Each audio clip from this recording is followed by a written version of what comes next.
everyone. I would like to start by introducing myself first. My name is Arissa binti Muhammad Halistan.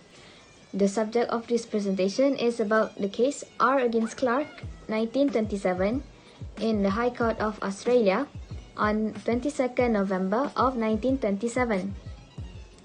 I, Arissa, would like to explain about the parties involved in this case.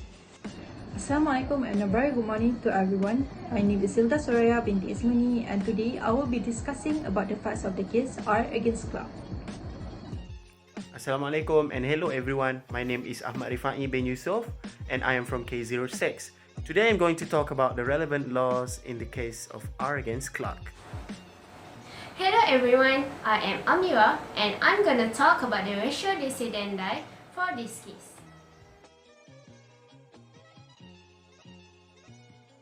The parties involved in this case are the Crown Respondent as the appellant and even Clark Petitioner as the respondent.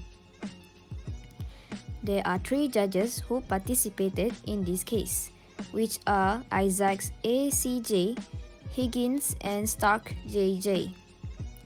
In addition, the solicitor for the appellant is J.L. Walker, Crown Solicitor for Western Australia. Meanwhile, solicitors for the respondent are Parker and Rowe.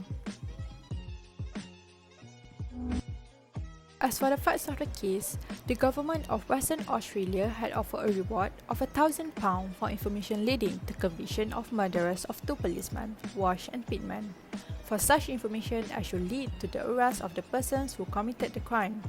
And bear in mind, they also suggested that a pardon might be available to any accomplice not being a person to have actually committed the murder.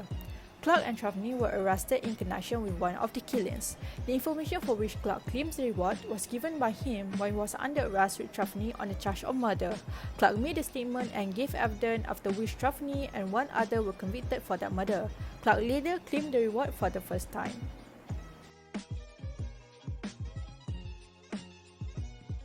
The relevant law that is present in this particular case can be found in the Contract Act 1950 under Section 4, subsection 1, which reads, "The communication of an acceptance is complete when it comes to the knowledge of the person for whom it is made."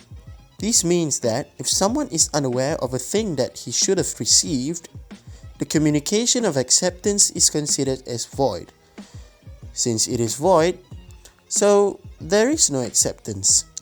Looking back in the case of R against Clark, even though the Australian government had already displayed an offer for the information leading to the arrest and conviction of the peoples involved in the murder of two police officers, Clark cannot claim the reward because the reason he gave the police information is solely to clear himself from the murder charge and not due to the reward that is offered.